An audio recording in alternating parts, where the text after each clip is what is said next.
Stand up for yourself, and I'll back you up. These problems don't solve themselves. I'll tell you what, instead of would or could, I think you should draw a line in the sand and stand your ground. It's for your own good.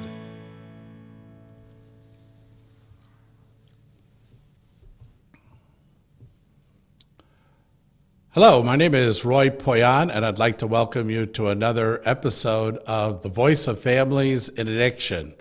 In today's episode, we're going to review the concept of a family who is choosing to become more engaged in some of the roles and areas that they can play as they respond to the issues that are likely to take place in their journey as a family dealing with substance use disorders. Thank you for taking the time. We want to first start out by suggesting that this is kind of a sit back in your chair discussion. This isn't one of these intense lean forward, grimace, and try and come up with answers right there on the spot. That's not going to be productive.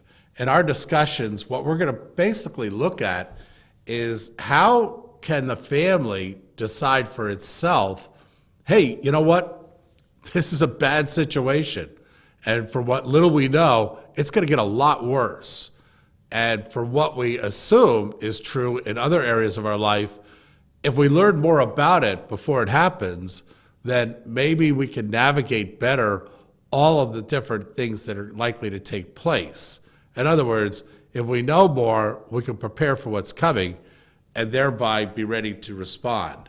That's a tough part of your journey. And in absence of a program, which we don't really have a lot of, in absence of curriculum, which you can look and you can kind of assemble yourself your own pieces of information, but it's not going to be kind of a forethought out process of learning. It's going to be however you interface with the internet, with people who have lived experience, or with professionals from the industry, and you'll piece that together. And by the way, that's pretty much how most people do this. So what we're talking about is you're going to take a journey. And like any good journey, it's nice to have a plan. It's nice to have a budget. It's nice to understand from a map perspective, if we take this turn, where's it going to lead us? Well, in substance use disorders, we do know what you need to know. And actually, it's been studied to such a degree that it's been empirically proven in most of the areas and most of the issues that you're going to experience. So let's challenge ourselves, okay? I mean, we're going to go through this either way. And by us having a good understanding and foundation of knowledge, we're going to feel better about it. And well, I can almost assure you, you will do better by knowing what's going to happen next. So then the question is, well, then Roy, where do we get this so-called fantastic information? Well, I'm sorry to say, but no one specific place. Not even what we're providing for families impacted by opioids in the Family Solution Finder Learning Series will you find all that you need to know. That's why we're calling this a journey. It's not a one-stop, go to the mall, get what you need, come back home.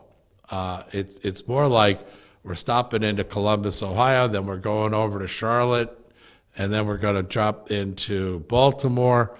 It's a journey, and in each place that you visit with this, we're going to go to down to the police station and bail them out. We're going to go to the drug courts and help support them.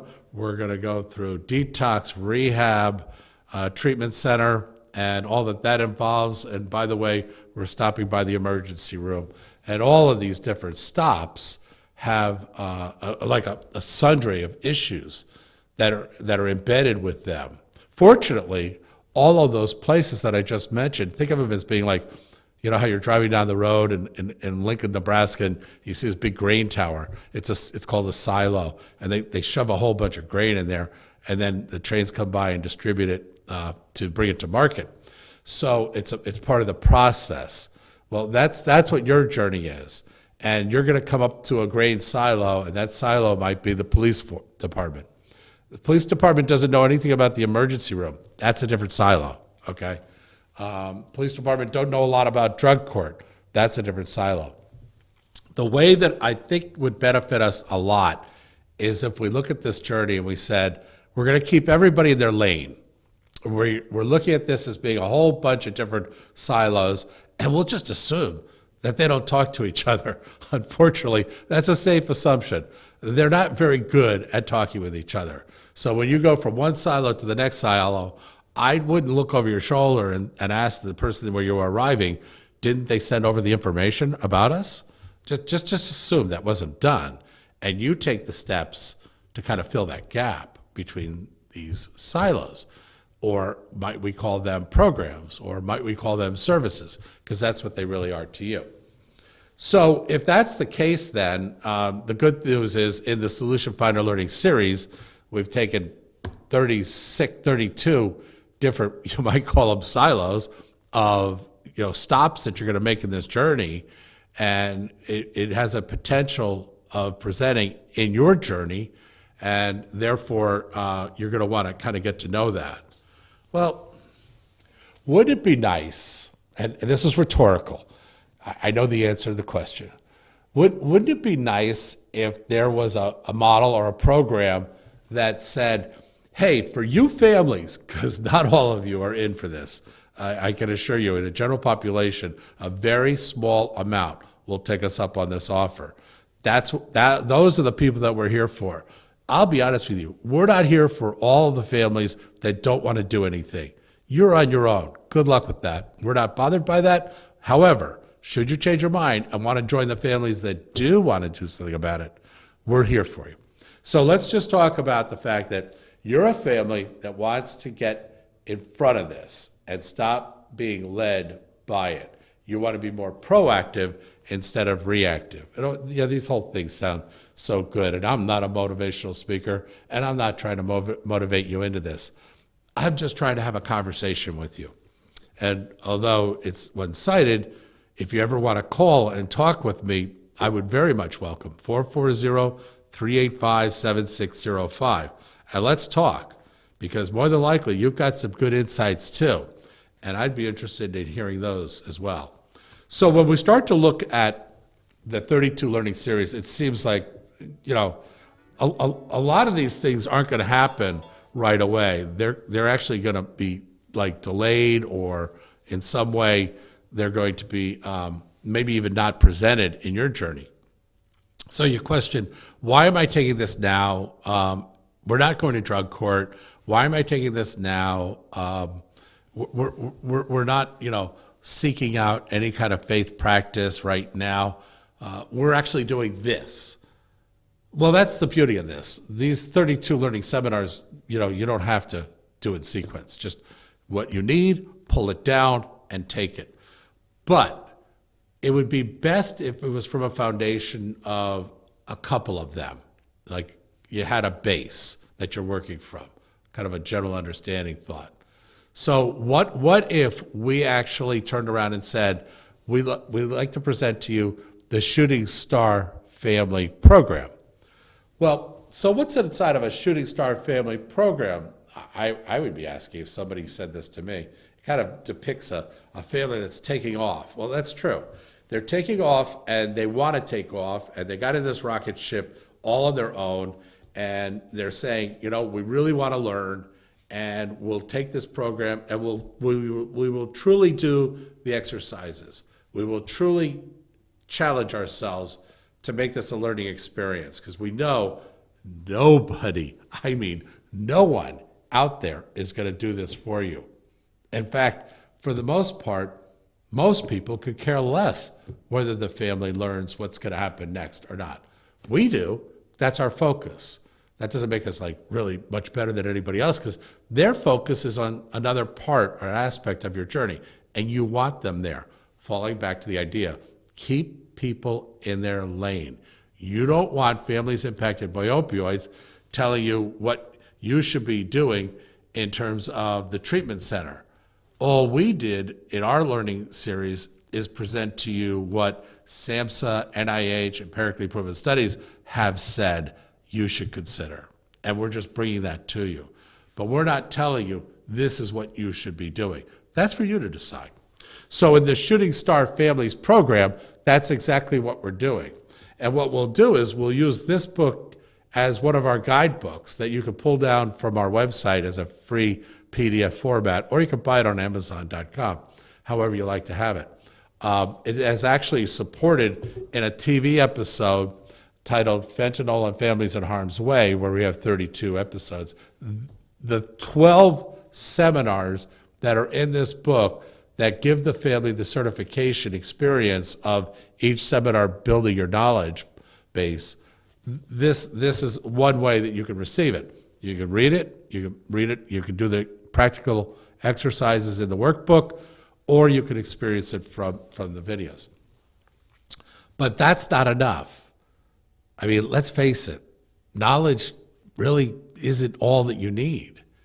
You need an understanding of dialogue and communication.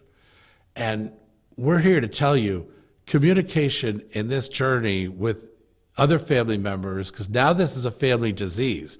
You are all integrated into this with the one person in your family that is misusing substances. So with that in mind, the dynamic of conversations, the family system, how you will now conduct yourself going forward, this is a completely new normal. And as hard as you may try to keep things the way they were before this was introduced to your family, the harder this journey is going to be.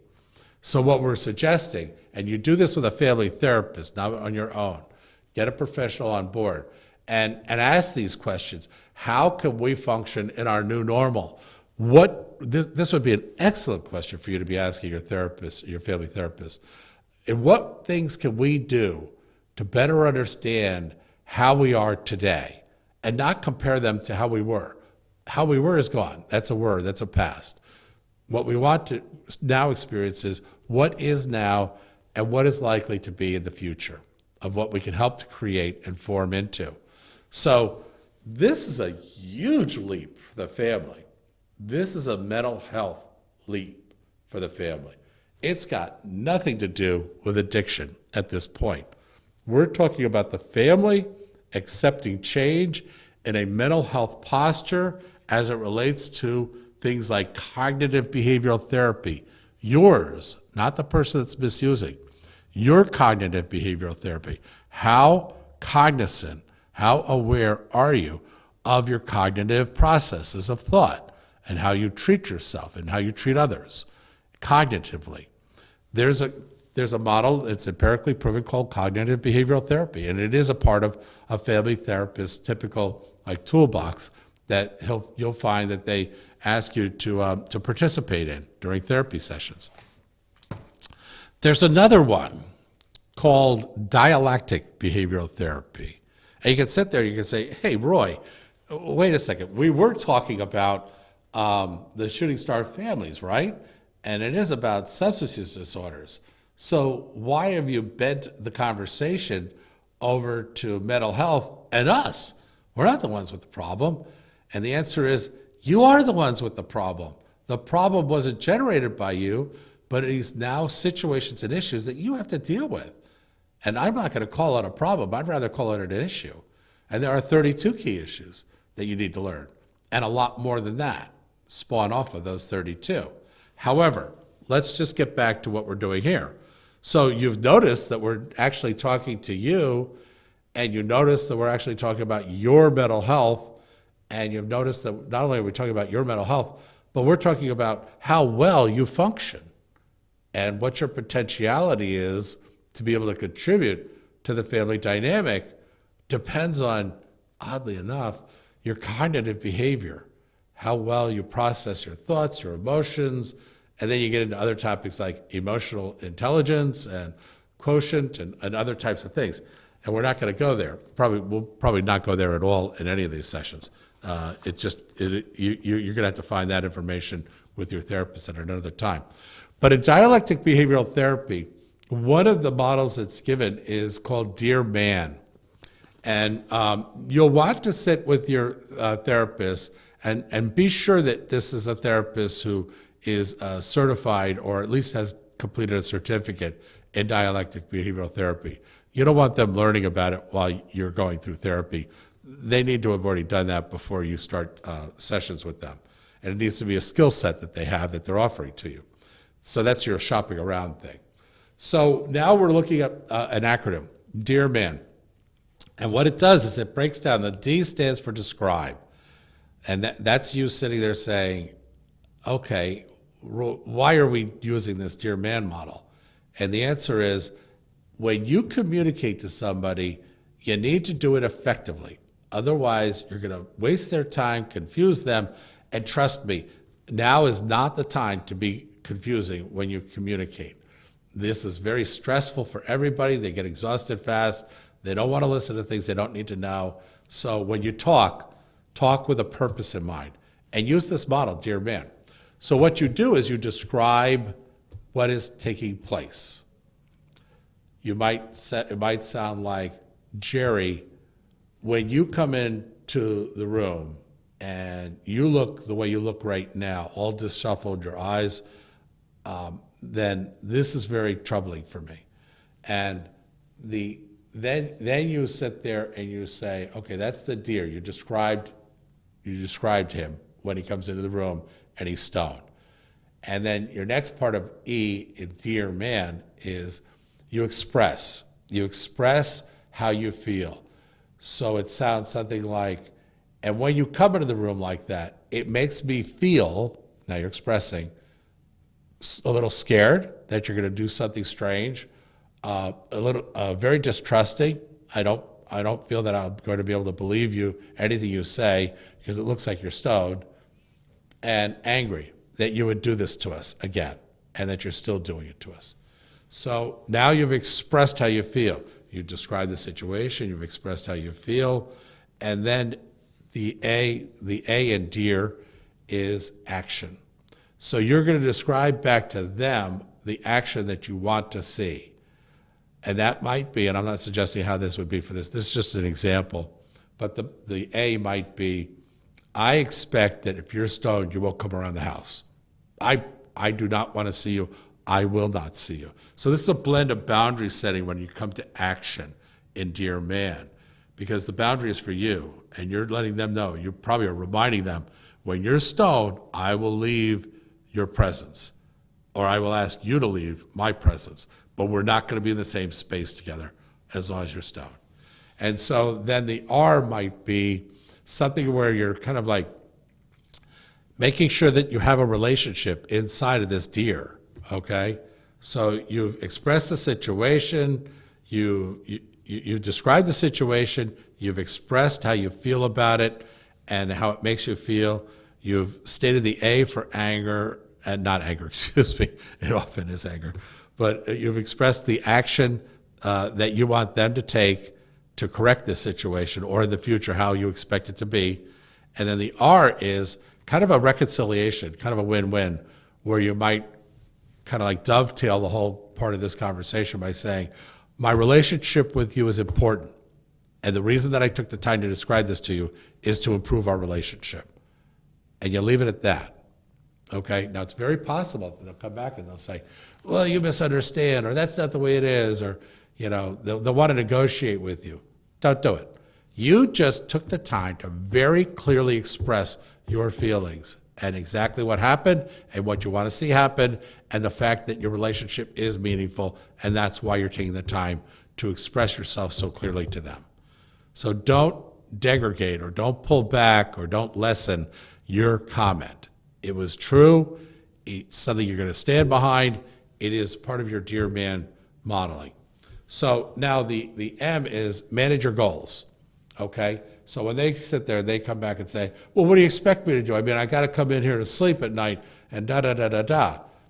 And then you sit there and you say, well, it is my goal that you will always be arriving to this house sober or in abstinence. Otherwise, you're not allowed to stay here. This is a clean space for you if you want to live in a clean space. And then they may sit there and say, well, I don't I don't think that this is needed. So at that point, you may actually assess, and it's not like you're acquiescing or backing off of or giving in to this conversation, but you may need to at this point how what you said in the deer applies to the goals that you're trying to achieve together, and in the assessment you say something along the line of, this does not match with what it is we're trying to achieve here. And if this sounds redundant, meaning you had to say this exact same thing 80 times, then say it 80 times. Don't worry about repeating yourself in this relationship. It's actually pretty healthy. It shows consistency and that you're not going to move off this coin. And then the end is, in some way, negotiate if you feel you need to. You know, maybe, listen, it seems to me like you really didn't understand the rules. So, you know, we're going to give you a pass on this one, but there will be no more passes going forward. And I mean it. And by the way, whenever you say that, you better do it, because they are always looking for a break in the dam to gush more water through. Their sole purpose is to stay using when it is that they're using. Their sole purpose in recovery actually is to achieve recovery. It's just there's a whole bunch of factors that are playing against them. Triggers, environment, relationships, Maslow hierarchy of needs, which is food, shelter, income, self-esteem. There's all these factors playing against them. But in recovery, their goal truly is recovery. Nobody likes to stay an addict. Even the addicts will tell you when they're taking the drug, I wish I didn't do this, damn this stuff. I wish I never got into this. They feel that. Their mind is being controlled. It's a disease. But their desire is, they didn't wake up in the morning thinking, gee, I'd like to become an addict. So with that in mind, that's what we're going to give you today. We're going to give you a snapshot of Shooting Star Families. Shooting Star Families is a program that will, in a very delineated way, take you from where you are, and it's going to give you 12 seminars. That's your starting point. That's your base. Now remember, there are 32, okay? So you have about 20 more to go in selecting.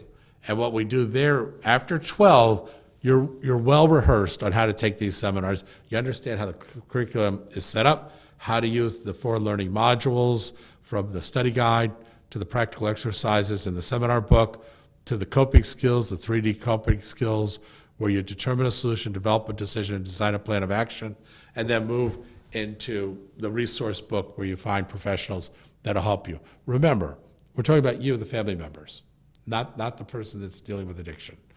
And so with that in mind, we also have in there, built into the program, enabling versus consequences.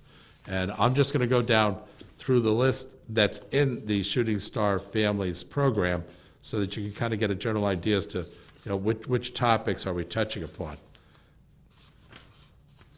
The seminars 1 through 12 is enabling versus consequences, addiction behavior, and boundary setting. What's their behavior? How do you set boundaries? Keep in mind, when we say boundaries, we mean the boundaries are yours. They're set around you. They're not set around them. And you'll understand why when you take this. The stages of change and a family intervention. We need to understand change in its design by the empirically proven studies and work that's been done by Petraska and DiClemente. We don't add anything to these seminars. These are all SAMHSA, NIH, empirically proven studies. We're just bringing it down to your level so that you can understand and use them. Then there's the police intervention. Understanding a booking. The police are there to arrest this person because they created a criminal, they've created a crime. And they're going to gather evidence. And that's something that they do when they show up. They gather evidence.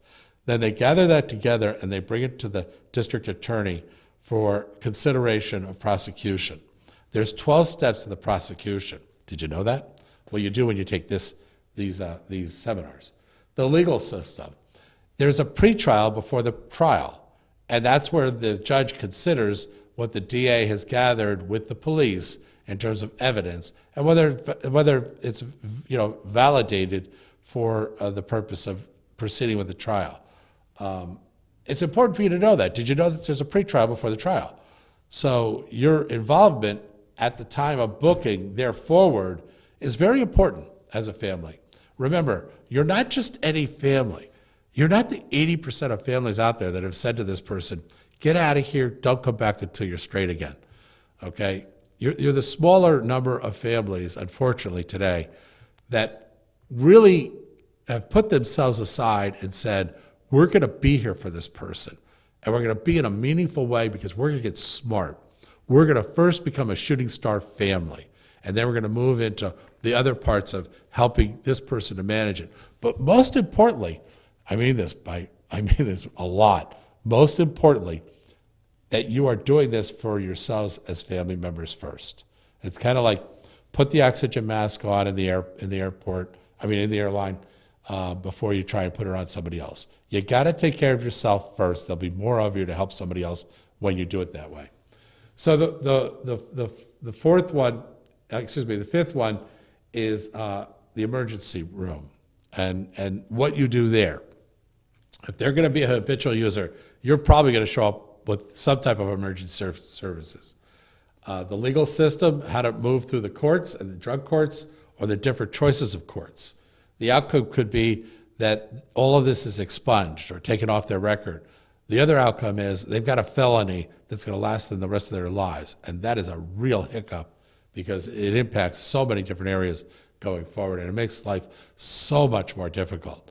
So if you can get into drug court, and by the way, that means that the DA would have a diagnosis that hopefully you picked up and made sure that your lawyer brought that to the DA before he took it to the pretrial kind of like review, so that he could have that information. This person is dealing with drugs. They've been dealing with drugs for this amount of time. Here's a documentation of an ER visit or an EMS visit or a doctor's diagnosis that demonstrates that. We believe that this is related to drugs because of this documentation. Where'd you get it from? Well, the family actually had it in a notebook and they gave it to us, but it's all, from the initial source. See what I'm saying? You got organized, you got networked, you got knowledgeable. You're a shooting star family. You're not just any family out there. And then you move into support agencies. You will do community mapping in this, and you will understand all the different departments, agencies, services, non-for-profit, profit, government agencies that are here to support you by each issue you're likely to go through. What a great opportunity that is. Remember, you're forming up to become a shooting star family. You're going to understand the relapse and that there's 3 stages to the relapse. And then you're going to understand, what does it take for successful lifelong recovery? Because we want to play in that world. We're not going to talk about addiction. We're not going to talk about using. We're only going to discuss things related to recovery. All of our conversation is going to be about recovery. So if they sit there and they say, hey, where are we going to Thanksgiving? Your comment back might be, when you get out of recovery, we could talk about those types of things. Okay, so you kind of like stop the conversation being something other than, and have it always in recovery. Or it may be, you're doing so well in recovery, we'd like to have you join us for this coming Easter dinner. And you know that you're going to prepare that dinner in such a way that it doesn't have triggers built in, or the types of people that will be stopping by won't bring them back to their old days of using. You're taking your education in mind with the things that you do going forward, and that's what makes an environment of successful lifelong recovery, is the family participates in the things that they can do, which means you've got to learn a lot. And the good news is, there's a lot out there for you to learn. It's not like you're going to have to search real hard. There's YouTubes out there, there's clinical papers, just do keyword searches, and you'll come up with a lot of, and then bounce them off of a drug counselor or a professional like a therapist, so that you can make sure that the way you're thinking about these things do fit in the model of what's going to help you the best. Then there's bereavement. And you might say, oh, gee, Roy, I mean, really, we're talking about successful lifelong recovery. Why would you talk about bereavement? Well, bereavement's very real. More than likely, it's not going to happen. Statistically, we'd say it's really not going to happen. But it may not be your bereavement. It may be somebody that's close to you. There may be a mother that they did lose in your support group, somebody who had passed. You knowing about bereavement not only helps you, but it helps the people around you because you have an understanding of the Kohler grieving curve, and you have an understanding of regular grieving to complex grieving. Like, when do you get a doctor involved? What's reasonable timelines? All of this is discussed. And by the way, this is all, once again, clinical information. It's not our idea of what grieving looks like. And then the final area is faith, but it's not really final. If I could have it my way, I would load faith and make that the first seminar, because all of this is a battle of good and evil. All of this is about you turning your troubles over to God, and all of this is about you developing your faith in terms of suffering, in terms of love, kindness, and here's the big word. It's so hard. It really is forgiveness. Forgiveness means shame. It means humility. But most of all, forgiveness means vulnerability. And there's a lot of information on vulnerability. Maureen Brown does an excellent job of taking us down that dialogue. So as we start to look at different types of training, we want you to know that in many ways you're going to end up on a discussion with trauma. And that brings us back to the mental health idea. There's a lot of work done in that area. Schwartz does some, Richard Schwartz, and Frank Anderson with Martha Sweezy has done a great job. In this case, it's called Internal Family Systems, and it's a recommended read by us in terms of identifying trauma-informed treatment and anxiety and depression, PTSD, and substance use disorders. So you can kind of see that really trauma falls into a lot of different categories that are very distressing and change the fabric of kind of who we are and who we are as a family. Listen, I hope that this information is of value to you. I believe it will be. Matter of fact, I know it will be. If you decide that you want to become a Shooting Star family, call us, 440-385-7605. Pick up the phone. We're going to show you exactly how to do it. We'll get you started in it. We're not going to leave you alone. Unless you're up in Northeast Ohio, this will be done by Zoom. And if you want to, we can show local people to your community how to set up a learning center, in which case they can start the Shooting Star Family program in your community also. It's not something that just has to be done by us. It was actually written to scale and be fleshed out into communities across the United States.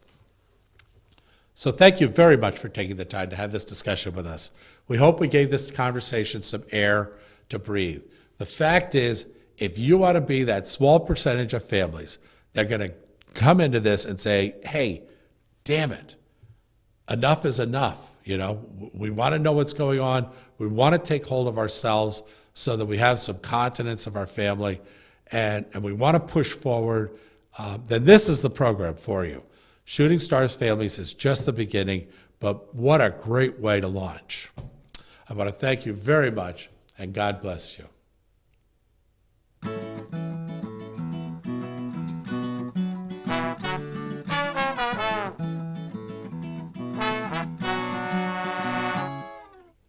Stand up for yourself, and I'll back you up, 'cause problems don't solve themselves. I'll tell you what, instead of would or could, I think you should draw a line in the sand and stand your ground. It's for your own good.